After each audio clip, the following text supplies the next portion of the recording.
안녕하세요. 오늘은 신이 욕망한 밤의 서막. 역사상 가장 치명적이고 가장 대담했던 사기극의 현장으로 여러분을 초대합니다. 지금 여러분의 눈앞에 폭우가 쏟아지는 고대 그리스 테베의 한 궁전이 있습니다. 칠흑 같은 어둠 속 오직 촛불 하나만이 위태롭게 흔들리는 침실. 그곳에는 전쟁터에 나간 남편을 오매불망 기다려온 정숙한 아내 알크메네가 있습니다. 드디어 문이 열리고 비에 젖은 투구를 쓴 장수가 들어옵니다. 그녀의 남편 암피트리온 장군이 승전고를 울리며 돌아온 것입니다. 아내는 벅찬 가슴으로 지아비의 품에 안깁니다. 그 익숙한 얼굴, 다부진 어깨, 목소리까지 의심할 여지 없는 그녀의 남편이었습니다. 하지만 여러분, 이 아름다운 재회의 순간에 숨겨진 충격적인 진실이 하나 있습니다. 지금 알크메네가 안고 있는 이 사내, 그녀를 뜨겁게 바라보며 그날 밤 세상의 시간을 멈추고 보통의 밤보다 3배나 긴 밤을 보냈던 이 남자. 그는 인간 암피트리온이 아니었습니다. 그의 정체는 바로 올림포스 신들의 왕, 천둥과 번개를 부리는 절대 권력자, 그리고 신화 역사상 전무후무한 남봉꾼, 바로 제우스였습니다. 오늘 이야기는 신이라는 작자가 자신의 욕망을 채우기 위해 인간의 탈을 쓰고 버린 가장 은밀하고도 파렴치한 하룻밤에 대한 기록입니다. 욕망의 화신, 제우스. 이야기의 본론으로 들어가기 전 우리는 이 거대한 사기극의 주동자, 제우스라는 신에 대해 명확히 짚고 넘어가야 합니다. 우리가 흔히 동화책이나 만화에서 보던 하얀 수염의 인자한 할아버지, 천만의 말씀입니다. 고대 그리스인들이 믿었던 제우스는 그런 물렁한 존재가 아니었습니다. 그는 우주의 질서를 확립한 코스모스의 수호자이자 신들과 인간 위에 군림하는 절대적인 제왕이었습니다.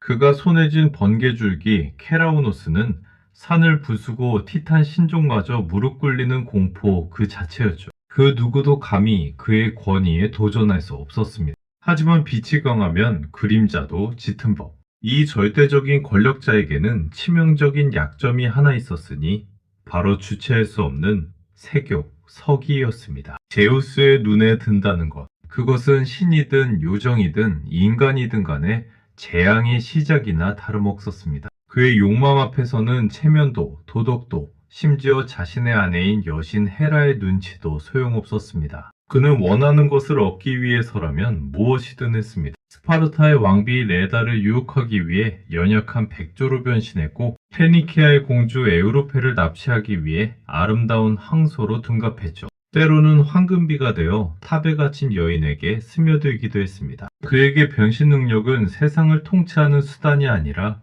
오로지 침실로 향하는 열쇠였습니다. 제우스에게 인간 세상은 거대한 사냥터였고 아름다운 여인들은 그의 수집품 목록에 불과했을지도 모릅니다. 그리고 어느 날 이 천하의 남봉꾼 제우스의 시선이 지상의 한 여인에게 꽂히고 맙니다. 그의 수많은 여성 팔력 중에서도 가장 공을 들였고 가장 교묘한 술책을 쓰게 만든 여인, 바로 알크메네였습니다. 신이 탐낸 완벽함, 알크메네, The Mortal Perfection. 그렇다면 제우스가 그토록 공을 들인 여인 알크메네는 대체 누구였을까요? 질문 주신 올림푸스 여인은 바로 이 알크메네를 뜻합니다. 그녀는 단순히 예쁘기만 한 시골 처녀가 아니었습니다.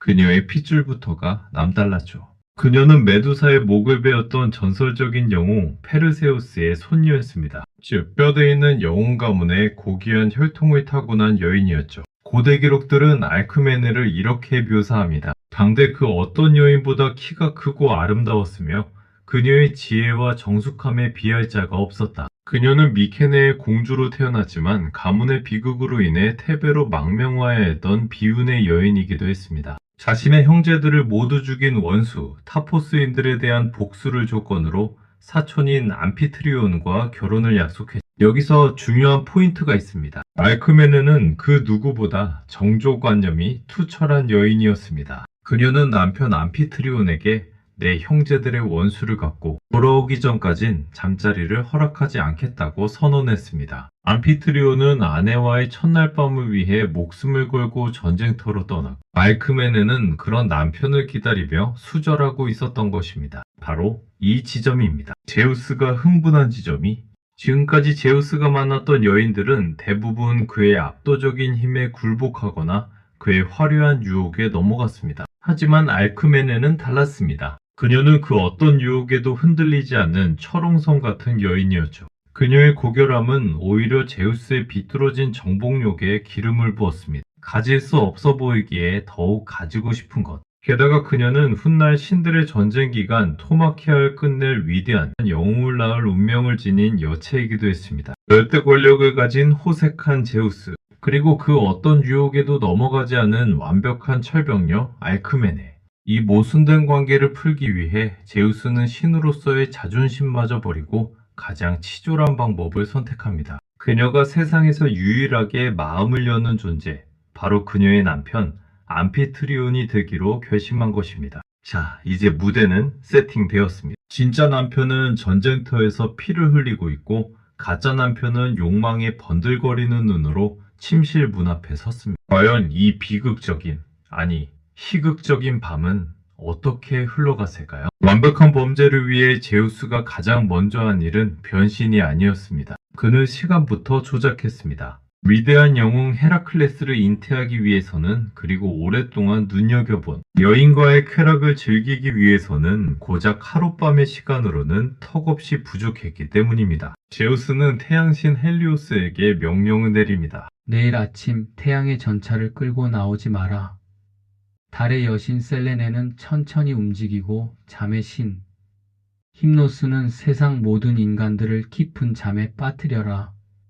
그렇게 세상의 시간이 멈췄습니다. 오직 테베의 궁전, 알크메네의 침실만이 깨어있는 밤. 전설 속에서 이야기하는 세 개의 밤이 하나로 합쳐진 긴 밤, 즉 사면은 이렇게 만들어졌습니다. 모든 준비를 마친 제우스는 암피트리온의 모습으로 변해 빗줄기를 뚫고 궁전으로 들어갔습니다. 쾅하고 닫히는 문소리와 함께 알크메네는 자리에서 벌떡 일어났습니다. 비에 젖은 투구, 흙투성이가 된 갑옷, 그리고 그리웠던 남편의 냄새. 눈앞에 서 있는 사내는 의심할 여지 없는 그녀의 지압이었습니다. 제우스는 빈손으로 오지 않았습니다. 그는 품에서 황금빛으로 번쩍이는 물건을 꺼내 알크메네에게 건넸습니다. 그것은 적장 프테렐라오스가 아끼던 황금 술잔이었습니다. 승리의 증표이자 자신이 진짜 남편임을 증명하는 결정적인 증거였죠. 알크메네가 술잔을 받아들고 감격에 젖어 있을 때 제우스는 그녀의 어깨를 감싸 안으며 전쟁터의 무용담을 늘어놓기 시작했습니다. 그의 목소리는 암피트리온의 것이었지만 그 안에 담긴 기백은 달랐습니다. 제우스는 올림포스 꼭대기에서 전쟁의 모든 과정을 지켜보았기에 칼날이 부딪히는 소리와 적들의 비명 소리까지 생생하게 묘사했습니다. 알크메네는 남편의 이야기에 완전히 빠져들었고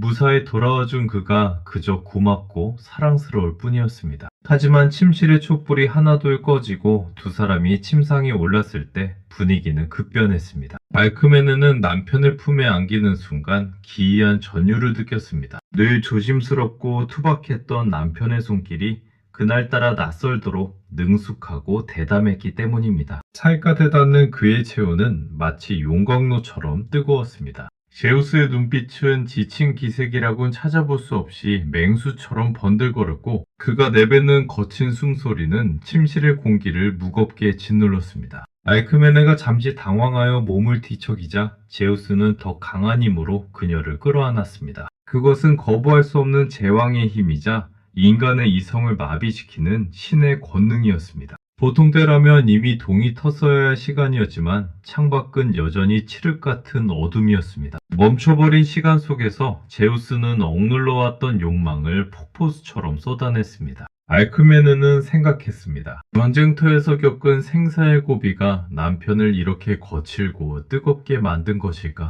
그녀는 밀려오는 혼란을 애써 잠재우며 눈앞의 사내를 더욱 꽉 껴안았습니다. 그 밤은 정말로 길었습니다. 한 번의 정사가 끝나고 숨을 고를 틈도 없이 제우스는 다시 그녀를 탐했습니다. 인간의 육체로는 감당하기 버거운 신의 정기가 알크메네의 몸속으로 끊임없이 밀려 들어갔습니다. 그것은 단순한 쾌락을 넘어 훗날 신들의 전쟁을 끝내 위대한 영웅을 빚어내는 성스럽고도 불경한 의식이었습니다. 알크메네는 정신이 아득해지는 황홀경 속에서 몇 번이나 기절하듯 잠들었다 깨어났지만 밤은 끝나지 않았고 남편의 열정은 식을 줄을 몰랐습니다. 그렇게 새밤 같은 하룻밤이 지나고 나서야 창밖으로 희미한 여명이 비치기 시작했습니다. 목적을 잃은 제우스는 그제야 자리에서 일어났습니다. 침대 위에는 기진맥진하여 깊은 잠에 빠진 알크메네가 헝클어진 머리카락을 늘어뜨린 채 누워 있었습니다.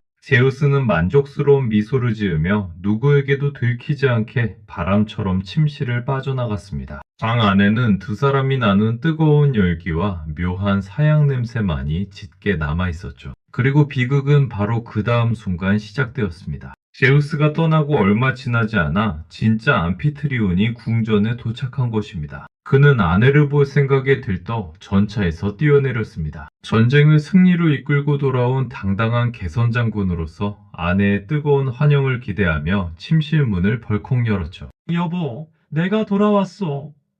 적장을 물리치고 약속대로 돌아왔소. 하지만 침실의 풍경은 그의 기대와는 완전히 달랐습니다. 아내 알크메네는 침대에 누워 그를 덤덤하게, 아니 오히려 귀찮다는 듯한 눈빛으로 바라보고 있었습니다. 방금 전까지 남편과 격렬한 사랑을 나누고 이제 막 잠들려던 참이었으니까요. 알크메네는 하품을 하며 말했습니다. 당신, 아까 그렇게 뜨겁게 사랑을 나누고 가더니 왜 또 들어오셨나요? 장난이 좀 심하시네요. 새벽녘에 나갈 때는 언제고 마치 처음 온 사람처럼 구신이 원. 암피트리온을 자신의 귀를 의심했습니다. 아까 왔다니? 사랑을 나눴다니? 나는 지금 막 전쟁터에서 도착했는데 이게 무슨 소리란 말인가? 그는 떨리는 목소리로 물었습니다. 부인, 지금 무슨 말을 하는 거요? 나는 지금 막 도착했어. 어젯밤 당신과 함께한 사내가 대체 누구란 말이오? 알크메네는 오히려 남편이 자신을 놀린다고 생각했습니다. 그녀는 침대 머리맡에서 지난밤 그가 선물로 준 황금 술잔을 꺼내 보였습니다. 이걸 보세요. 당신이 적장에게서 빼앗아 내게 준 술잔이잖아요. 그리고 어젯밤 당신이 직접 말해주었죠? 적의 왼쪽 진영을 무너뜨리고 창을 던져 승리했다고. 그 생생한 이야기를 벌써 잊으셨나요?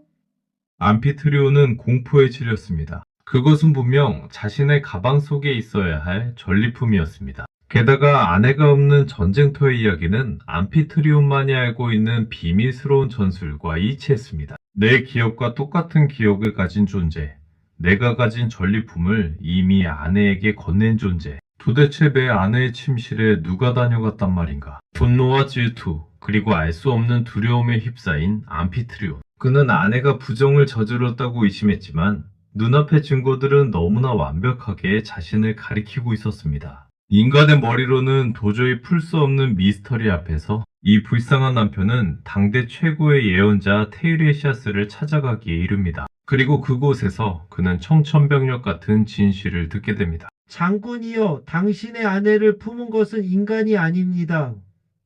올림포스의 주인 제우스께서 다녀가셨습니다.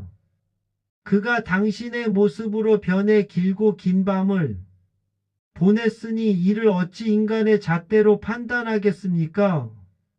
신이 내 아내를 탐했다. 이것을 영광으로 여겨야 할까요? 아니면 치욕으로 여겨야 할까요? 암피트리온은 억장이 무너졌지만 상대가 절대신 제우스였기에 감히 화조차 낼 수 없었습니다. 신의 뜻을 거역하는 것은 곧 파멸을 의미했으니까요. 하지만 운명의 장난은 여기서 끝나지 않았습니다. 예언자의 말을 듣고 집으로 돌아온 암피트리온은 묘한 감정에 휩싸였습니다. 신이 탐낼 만큼 아름다운 나의 그는 질투심과 소유욕이 뒤섞인 복잡한 마음으로 그날 밤 알크메네와 동침하게 됩니다. 신이 떠나간 자리에 인간의 씨앗이 덧대어 심어진 것입니다. 그 결과 알크메네의 뱃속에서는 기이한 일이 벌어졌습니다. 두 개의 생명이 동시에 자라나기 시작한 것이죠. 하나는 제우스의 피를 이어받은 반신반인 천하장사 헤라클레스, 또 하나는 암피트리온의 피를 이어받은 평범한 인간 이피클레스. 한 배에서 자라난 신의 아들과 인간의 아들, 훗날 세상을 뒤흔들 영웅과 그 영웅의 그림자가 될 형제는 이렇게 기묘한 하룻밤, 아니 사흘밤의 인연으로 잉태되었습니다. 그리고 이 모든 사실을 올림포스 위에서 지켜보는 눈이 있었으니 바로 제우스의 아내 헤라였습니다. 남편의 외도로 태어날 아이에 대한 그녀의 분노는 하늘을 찌를 듯했고 그것은 곧 태어날 아기 헤라클레스에게 닥칠 거대한 시련의 예고편이나 다름없었습니다. 하지만 질투의 화신 헤라가 이 꼴을 가만히 보고 있을 리 만무했습니다. 그녀는 남편의 외도에 대한 분노를 뱃속의 아이에게 쏟아부었습니다. 출산 예정일이 다가오자 제우스는 신들 앞에서 거만하게 선언했습니다. 오늘 태어나는 나의 핏줄 페르세우스의 가문에서 나온 아이가 장차 모든 인간을 다스리는 왕이 될 것이다. 제우스는 당연히 자신의 아들 헤라클레스를 염두에 두고 한 말이었지만 헤라는 그 맹세를 역이용했습니다. 그녀는 곧바로 출산의 여신 일레이티아를 알크메네에게 보냈습니다.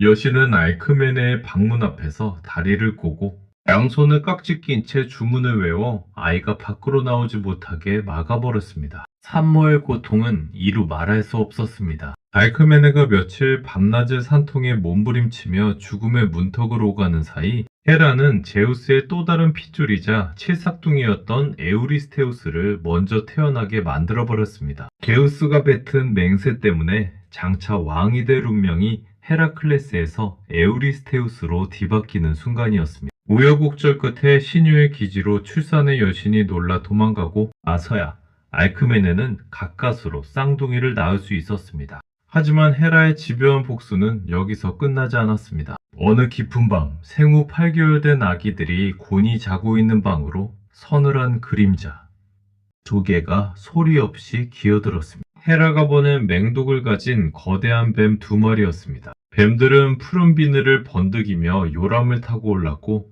독리를 드러내며 아기들의 목을 도렸습니다. 평범한 인간의 아기였던 이피클레스는 공포에 질려 자지러지게 울음을 터뜨렸습니다. 그 비명소리에 놀라 알크메네와 암피트리온이 횃불을 들고 황급히 방으로 뛰어들어왔습니다. 그리고 그들은 믿을 수 없는 광경을 목격하고 얼어붙었습니다. 또 다른 아기 제우스의 아들 헤라클레스는 울기는커녕 방실방실 웃고 있었습니다. 그리고 그의 조망만한 양손에는 이미 목이 졸려 축 늘어진 거대 뱀 2마리가 꽉 쥐어져 있었습니다. 뱀들이 괴로움에 몸부림칠수록 아기는 장난감이라도 진 듯 더 강하게 움켜쥐었고 결국 뱀들은 숨이 끊어지고 말았습니다. 갓난아기의 악력이라고는 믿기지 않는 가히 신의 괴력이었습니다. 암피투리온은 그제야 뼈저리게 실감하며 뒷걸음질 쳤습니다. 이 아이는 내 자식이 아니다.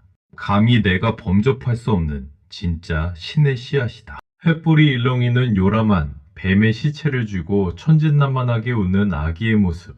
그것은 앞으로 이 아이가 걸어가야 할 가혹하고도 위대한 영웅의 길을 예고하는 서막이었습니다. 헤라클레스.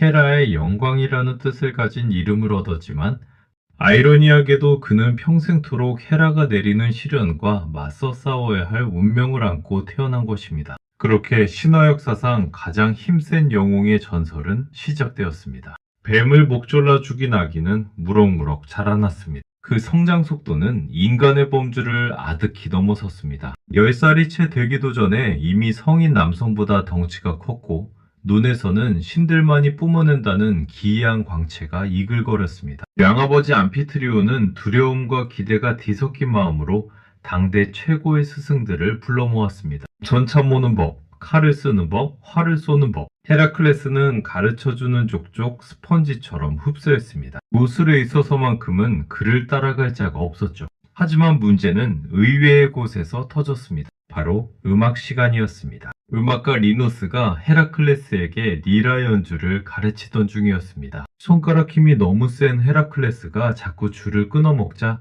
스승은 홧김에 제자의 머리를 툭 쳤습니다. 훈육 차원의 가벼운 체벌이었습니다. 하지만 분노 조절이 미숙했던 어린 영웅은 순간적으로 이성을 잃고 말았습니다. 그는 들고 있던 리라로 스승의 머리를 그대로 내리쳤습니다. 나를 때리다니. 단 한 번에 이겨.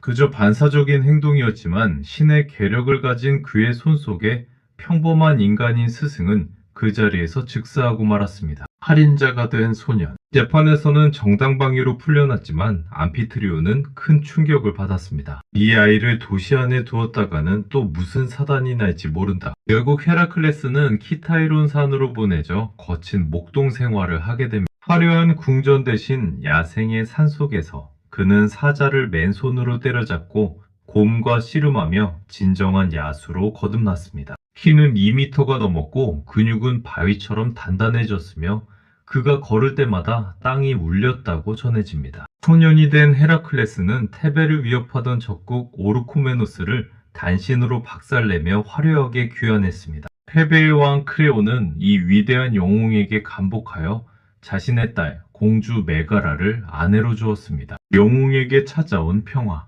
그것은 꿈만 같은 시간이었습니다. 아름다운 아내 메가라와의 사이에서 3명의 토끼 같은 자식들이 태어났고 헤라클레스는 피 튀기는 전장이 아닌 따뜻한 가정 안에서 안식을 찾았습니다. 난생 처음 느껴보는 행복이라는 감정이었습니다. 하지만 여러분 잊지 않으셨겠죠? 올림포스에는 여전히 그를 주시하고 있는 차가운 눈 헤라가 있었다는 사실을요. 제우스의 자식이 저토록 행복하게 사는 꼴은 내 눈에 흙이 들어가도 볼 수 없다. 가장 행복했던 순간, 가장 잔혹한 비극이 시작되었습니다. 어느 평화로운 오후, 아이들과 놀아주던 헤라클레스의 머릿속으로 헤라가 보낸 광기, 리사가 스며들었습니다. 순간 헤라클레스의 눈동자가 뒤집혔습니다. 그의 눈에 비친 세상이 왜곡되기 시작했습니다. 사랑스러운 아내와 아이들이 있던 자리에 갑자기 흉측한 괴물들과 적군들이 서 있는 찬영이 보인 것입니다. 적이다. 적들이 내 궁전에 침입했다. 미쳐버린 영웅은 포효하며 칼을 뽑아들었습니다. 공포에 질려 도망가는 아이들을 보며 그는 사악한 괴물이라 생각했고 남편을 말리려는 아내 메가라를 보며 적장이라 착각했습니다. 비명소리가 궁전을 가득 메웠지만 광란에 빠진 영웅의 귀에는 들리지 않았습니다. 자신의 손으로 가장 사랑하는 사람들을 베어넘기는 그 끔찍한 사륙의 현장은 그가 정신을 차릴 때까지 계속되었습니다. 그리고 마침내 광기가 걷히고 제정신이 돌아왔을 때 헤라클레스는 피가 뚝뚝 떨어지는 칼을 든 채 차가운 시신이 되어버린 아내와 아이들 한가운데 서 있는 자신을 발견했습니다. 아, 도대체 내가 무슨 짓을 저지른 것이가. 천하를 호령하던 영웅의 입에서 짐승 같은 울음소리가 터져나왔습니다. 신이 주신 힘으로 세상을 구하려 했던 그는 바로 그 힘으로 자신의 모든 세계를 파괴해버린 것입니다. 자결하려던 그를 친구 테세우스가 말렸습니다. 죽음으로 도망치지 말고 살아서 죄를 씻으라고. 그렇게 죄인 헤라클레스는 피 묻은 과거를 씻어내기 위해 델포이 신탁을 찾아갑니다. 그리고 그곳에서 운명적인, 아니 가혹하기 짝이 없는 신탁을 받게 됩니다. 미케메로 가서 너의 원수 에우리스테우스 왕의 노예가 되어라. 그가 시키는 12가지 과업을 모두 완수하면 비로소 죄를 씻고 불멸의 존재가 되리라. 자신이 왕이 될 자리를 가로챈 칠삭둥이 사촌 에우리스테우스의 노예가 되라니. 자존심 강한 그에게는 죽기보다 싫은 일이었지만 가족을 죽인 죄책감은 그보다 더 무거웠습니다. 이제 전설적인 헤라클레스의 12과업이 시작될 차례입니다. 인간의 한계를 시험하는 불가능한 미션들. 과연 그는 이 지옥 같은 과업들을 완수하고 영혼의 구원을 받을 수 있을까요? 미케네의 성문 앞에 선 헤라클레스. 그의 표정은 참담했습니다. 자신이 섬겨야 할 주인 에우리스테우스 왕은 제우스의 핏줄이라고는 믿기지 않을 만큼 왜소하고 겁 많은 사내였기 때문입니다. 왕은 헤라클레스의 압도적인 덩치에 질려 눈도 제대로 마주치지 못했지만 입가에는 비열한 미소가 걸려 있었습니다. 천하의 영웅을 자신의 발 아래 둔다는 쾌감 때문이었죠. 에우리스테우스는 짐짓 엄엄한 목소리로 첫 번째 과업을 내렸습니다. 네메아 골짜기에 사는 식인 사자를 잡아오너라. 그 짐승 때문에 백성들이 공포에 떨고 있다. 말이 좋아 사자지 그것은 괴물 티폰의 피를 이어받은 마수였습니다. 네메아의 사자는 보통 사자보다 5배는 컸고 그 가죽은 강철보다 단단해 그 어떤 무기로도 뚫을 수 없다는 전설의 괴수였습니다. 헤라클레스는 활과 칼을 챙겨 네메아의 숲으로 들어갔습니다. 숲은 죽은 듯이 고요했고 곳곳에 짐승의 뼈가 뒹굴고 있었습니다. 이윽고 어둠 속에서 거대한 그림자가 나타났습니다. 황금빛 눈을 번득이는 네메아의 사자였습니다. 헤라클레스는 침착하게 활 시위를 당겼습니다. 핑 하고 날아간 화살은 사자의 옆구리에 정확히 명중했습니다. 하지만 놀랍게도 화살은 핑 하는 소리와 함께 허무하게 튕겨나갔습니다. 사자의 가죽은 정말로 강철 같았습니다. 당황한 헤라클레스는 칼을 뽑아 달려들었지만 칼날은 사자의 가죽에 닿자마자 엿가락처럼 휘어져 버렸습니다. 몽둥이로 머리를 내리쳐도 사자는 그저 귀찮다는 듯 고개를 털 뿐 끄떡도 하지 않았습니다. 무기가 통하지 않는 괴물. 보통 사람이라면 여기서 포기하고 도망쳤을 겁니다. 하지만 헤라클레스는 무기를 모두 버렸습니다. 무기가 통하지 않는다면 내 몸이 무기다. 그는 맨몸으로 사자에게 달려들어 녀석의 목을 억센 팔로 감싸 안았습니다. 사자는 날카로운 발톱으로 헤라클레스의 등을 핥히며 발버둥 쳤지만 영웅의 팔뚝은 바위처럼 꿈쩍도 하지 않았습니다. 시간이 지날수록 사자의 거친 숨소리는 잦아들었고 마침내 숲의 제왕은 헤라클레스의 품 안에서 질직해 숨을 거두었습니다. 헤라클레스는 축 늘어진 거대한 사자를 어깨에 메고 미케네 궁전으로 돌아왔습니다. 그 모습을 본 에우리스테우스 왕은 너무 놀라 자신의 옥자 뒤에 숨겨진 청동 항아리 속으로 도망쳐 숨어버렸습니다. 그는 항아리 속에서 벌벌 떨며 소리쳤습니다. 저 괴물을 당장 내 눈앞에서 치워라. 그리고 다음부터는 성 안으로 들어오지 말고 성문 밖에서 보고하도록 해라.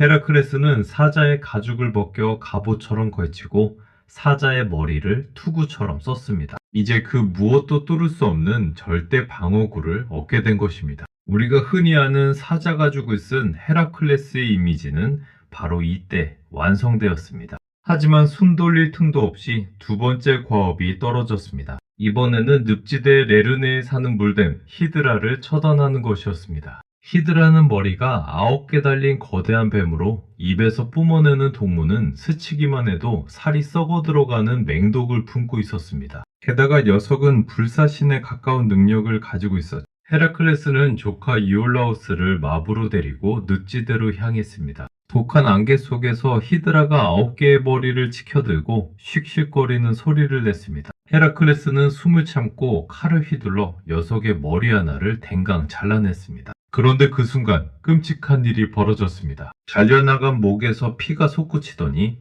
그 자리에서 새로운 머리 2개가 순식간에 돋아난 것입니다. 자르면 자를수록 머리 숫자가 늘어나는 절망적인 상황. 게다가 헤라클레스를 미워하는 여신 헤라가 보낸 거대개 카르키노스까지 나타나 헤라클레스의 발목을 집게로 물어뜯으며 방해했습니다. 발목을 파고드는 고통과 늘어만 가는 히드라의 머리들. 절체절명의 위기였습니다. 그때 헤라클레스의 머리에 번뜩이는 생각이 스쳤습니다. 이올라우스, 횃불을 가져와라. 내가 목을 자르면 네가 그 자리를 불로 지져버려라. 헤라클레스가 머리를 자르는 즉시 이올라우스가 뜨거운 횃불로 상처 부위를 지져버리자 더 이상 새 머리가 돋아나지 않았습니다. 그렇게 8개의 머리를 모두 처리한 헤라클레스는 마지막 남은 불사의 머리 하나를 잘라 거대한 바위 밑에 영원히 봉인해버렸습니다. 싸움이 끝나고 헤라클레스는 히드라의 몸에서 나온 맹독을 자신의 화살촉에 발랐습니다. 스치기만 해도 즉사하는 히드라의 독화살. 이것은 훗날 그에게 가장 강력한 무기가 되기도 하지만 동시에 그를 파멸로 이끄는 비극의 씨앗이 되기도 합니다. 의기양양하게 돌아온 헤라클레스.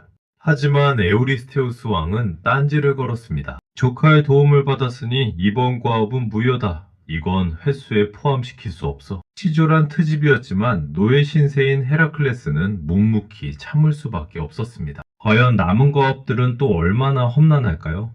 다음 과업은 인간의 힘으로는 도저히 잡을 수 없는 바람보다 빠른 짐승을 잡는 일이었습니다. 세 번째 과업은 힘으로 해결할 수 있는 일이 아니었습니다. 에우리스테우스 왕이 요구한 것은 케리네이아의 암사슴을 산채로 잡아오라는 것이었기 때문입니다. 이 사슴은 여신 아르테미스가 아끼는 성스러운 동물이었습니다. 황금으로 된 뿔과 청동으로 된 발굽을 가졌으며 그 속도는 쏘아보낸 화살보다 빨랐습니다. 게다가 여신의 애완동물이니 털끝 하나라도 다치게 했다간 여신의 저주를 받을 게 뻔했죠. 죽여서도 안 되고 상처 입혀서도 안 되며 오직 산채로 잡아야 하는 불가능한 미션. 헤라클레스는 무작정 사슴을 쫓기 시작했습니다. 그리스 전역을 돌고 돌아 저 멀리 북쪽의 땅 히페르보레아까지 꼬박 1년이라는 시간이 걸렸습니다. 그것은 사냥이라기보다는 지독한 끈기 싸움이었습니다. 사슴이 지쳐 쓰러질 때까지 쫓고 또 쫓은 끝에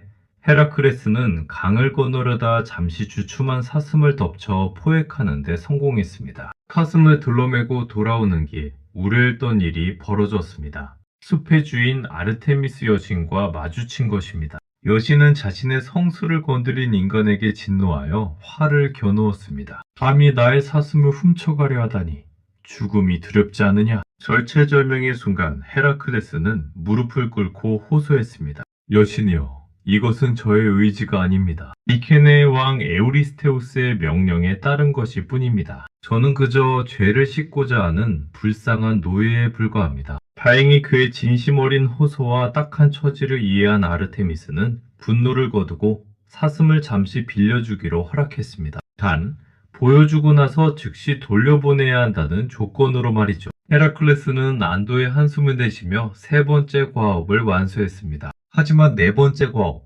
에리만토스의 멧돼지를 잡으러 가는 길에는 씻을 수 없는 비극이 기다리고 있었습니다. 에리만토스 산으로 가던 중 헤라클레스는 평소 친분이 있던 켄타우로스 만인 반마족의 현자 폴로스의 동굴에 들렀습니다. 오랜만에 만난 친구를 위해 폴로스는 아껴두었던 포도주 항아리를 개봉했습니다. 그런데 그 포도주 향기가 문제였습니다. 진하고 달콤한 냄새가 바람을 타고 퍼지자 숲속에 살던 난폭한 켄타우로스들이 떼를 지어 몰려왔습니다. 감히 우리 허락도 없이 귀한 술을 마셔?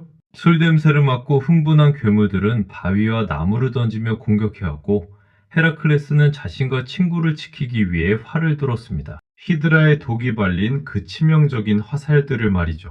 헤라클레스는 닥치는 대로 화살을 날려 괴물들을 쫓아냈습니다. 그런데 혼란스러운 싸움이 끝나고 보니 끔찍한 사고가 벌어져 있었습니다. 그의 친구 폴로스가 바닥에 떨어진 화살을 신기해하며 집어들다가 실수로 자신의 발등에 떨어뜨리고 만 것입니다. 스치기만 해도 즉사하는 맹독. 친구는 비명도 지르지 못한 채 그 자리에서 숨을 거뒀습니다. 더욱 비통한 일은 그 다음이었습니다. 도망친 켄타우로스들을 쫓던 헤라클레스가 날린 눈먼 화살 하나가 당대 최고의 스승이자 불사의 존재인 켄타우로스 케이론의 무릎에 박히고 말았습니다. 케이론은 헤라클레스에게 의술과 무술을 가르쳐준 아버지 같은 스승이었습니다. 케이론은 불사신이었기에 죽을 수도 없었습니다. 히드라의 독이 주는 끔찍한 고통은 영원히 계속되었습니다. 제자가 쏜 독화살에 맞아 영원히 고통받아야 하는 스승.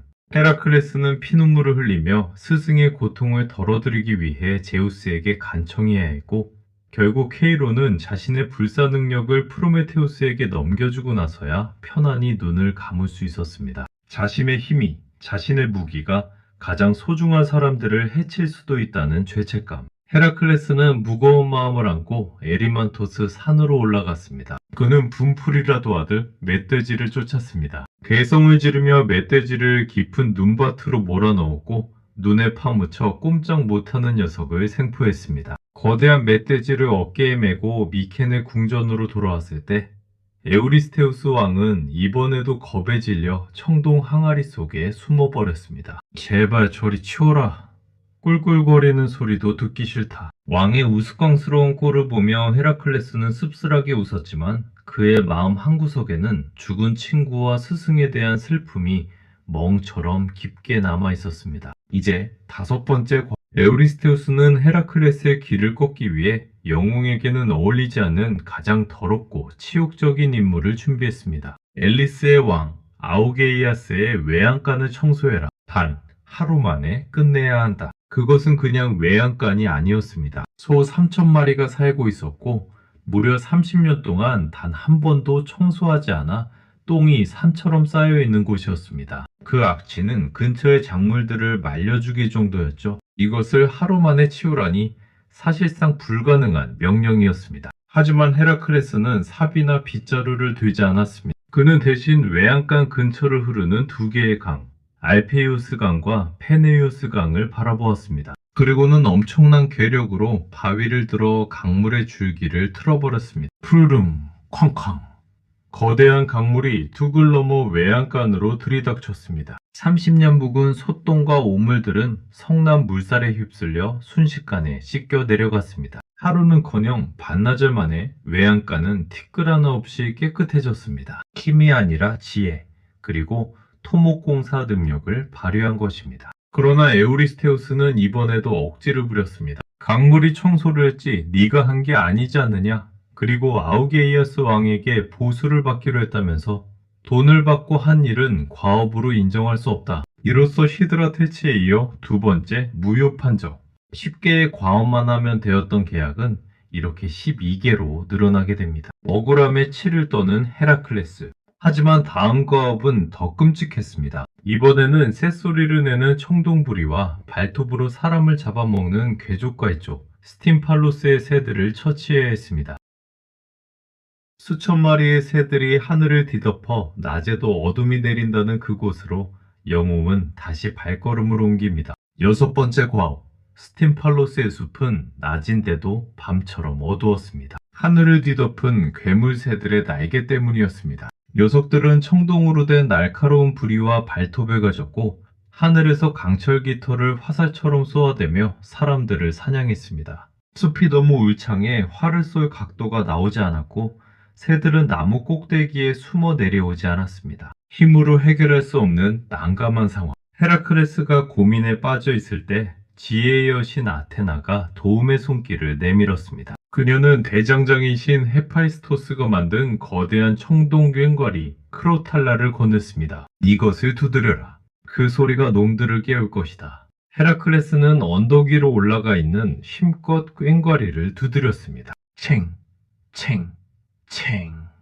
고막을 찢을 듯한 굉음이 숲을 뒤흔들자 깜짝 놀란 새들이 일제히 하늘로 날아올랐습니다. 그 순간을 놓치지 않고 헤라클레스는 히드라의 독화살을 연거푸 쏘아 올렸습니다. 쥐처럼 쏟아지는 새들의 시체. 살아남은 놈들은 기겁하여 멀리 도망쳤고 다시는 그 숲에 얼씬도 하지 못했습니다. 일곱 번째 과업은 바다 건너 크레타 섬으로 가서 크레타의 황소를 잡아오는 것이었습니다. 이 황소는 포세이돈이 보낸 것으로 미쳐 날뛰며 섬 전체를 쑥대밭으로 만들고 있었습니다. 입에서 불을 뿜는 이 거대한 짐승을 상대로 헤라클레스는 무기도 없이 달려들었습니다. 그는 뿔을 잡고 힘겨루기를 한 끝에 황소를 제압했고 녀석의 등에 올라타 바다를 건너 미케네까지 헤엄쳐 왔습니다. 에우리스테우스 왕은 이번에도 황소의 위용에 눌려 벌벌 떨며 그냥 놓아주라고 명령했고 풀려난 황소는 훗날 테세우스의 전설에 다시 등장하게 됩니다. 여덟 번째 과업은 더욱 잔혹했습니다. 트라케아의 왕 디오메데스가 기르는 시기 낱말 4마리를 잡아오는 것. 이 말들은 쇠사슬에 묶여 있었으며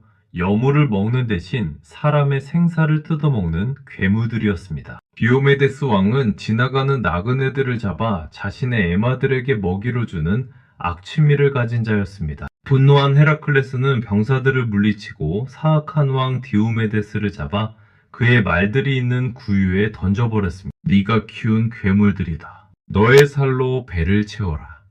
주인을 뜯어먹고 포만감을 느낀 말들은 그제야 얌전해졌습니다.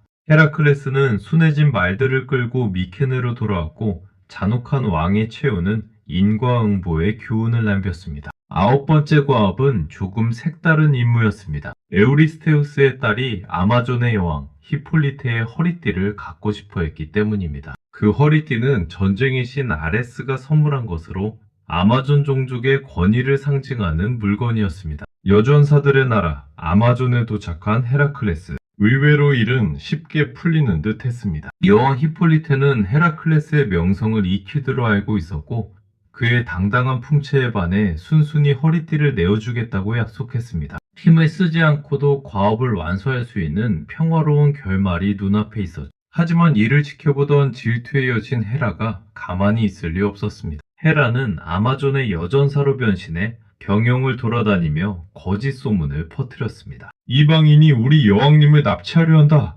여왕님을 구해야 한다. 분노한 아마존 전사들이 무기를 들고 헤라클레스의 배로 쳐들어왔습니다. 헤라클레스는 히폴리테가 자신을 속이고 함정에 빠뜨렸다고 오해했습니다. 배신감에 휩싸인 그는 망설임 없이 검을 뽑았고 결국 자신의 손으로 히폴리테 여왕을 베고 말았습니다. 피 묻은 허리띠를 손에 쥔 채 헤라클레스는 뒤늦게야 이것이 헤라의 이간질이었음을 깨달았습니다. 사랑받을 수도 있었던 여인을 자신의 손으로 죽인 비극. 그는 쓸쓸히 배를 돌려야 했습니다. 이제 10번째 과업. 세상의 서쪽 끝 에리테이아 섬에 사는 괴물 게리온의 소떼를 몰고 오는 것이었습니다. 게리온은 몸통이 3개, 머리가 3개, 팔이 6개 달린 끔찍한 거인이었습니다. 가는 길 자체가 고난이었습니다. 너무 뜨거운 태양볕에 짜증이 난 헤라클레스가 태양을 향해 활을 겨누자 그 패기에 감탄한 태양신 헬리오스가 황금잔을 빌려주어 바다를 건너게 해주었다는 일화도 이때 생겨났습니다. 헤라클레스는 게리온의 목장을 지키던 머리둘 달린 게 오르투루스를 몽둥이로 때려잡고 뒤이어 나타난 거인 거리온마저 히드라의 독화살로 꿰뚫어 버렸습니다. 머리 3개를 한 번에 관통당한 거인은 맥없이 쓰러졌습니다. 소떼를 몰고 돌아오는 길도 험난했습니다. 헤라가 세파리 떼를 보내 소들을 미치게 만들어 뿔뿔이 흩어지게 했기 때문입니다. 헤라클레스는 도망친 소들을 잡기 위해 유럽 전역을 뛰어다녀야 했고 1년이 넘는 고생 끝에 간신히 소들을 미케네로 데려올 수 있었습니다. 이렇게 10가지 과업을 모두 마친 헤라클레스. 드디어 자유의 몸이 되는가 싶었습니다. 하지만 에우리스테우스 왕은 비열한 웃음을 지으며 고개를 저었습니다. 히드라 때는 조카의 도움을 받았고 외양간 청소는 보수를 받기로 했으니 무효다. 아직 2가지 과업이 더 남았다. 약속을 뒤집는 억지에 헤라클레스의 주먹이 부들부들 떨렸지만 신탁을 완수하기 위해서는 참아야만 했습니다. 그리고 왕이 내뱉은 마지막 2과업은 인간의 영역이 아닌 신의 영역을 침범해야만 가능한 일들이었습니다. 11번째 과업. 세상 서쪽 끝 신들의 정원에 있는 헤스페리데스의 황금 사과를 따오너라. 그곳이 어디인지 아는 사람은 아무도 없었고 그 사과나무는 제우스가 헤라에게 결혼 선물로 준 성물이라 무시무시한 용 라돈이 지키고 있었습니다. 그리고 마지막 12번째 과업. 지옥으로 내려가 죽음의 신 하데스가 지키는 지옥의 문지기 개 케르베로스를 산채로 잡아오너라. 이승을 떠나 저승으로 가라는 명령. 사실상 죽으러 가라는 말이었습니다. 하지만 영웅의 전설은 불가능 앞에서 더욱 빛나는 법.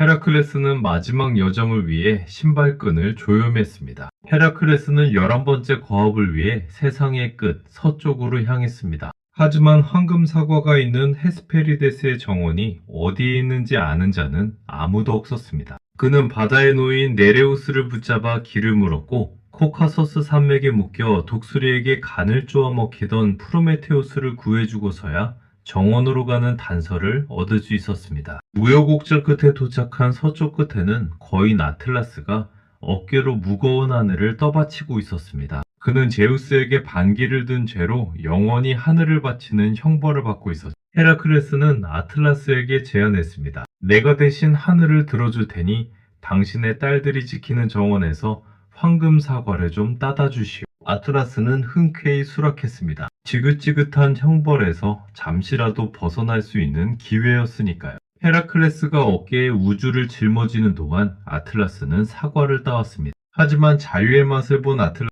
딴 마음을 품었습니다. 이보게, 내가 직접 이 사과를 왕에게 가져다 줌세.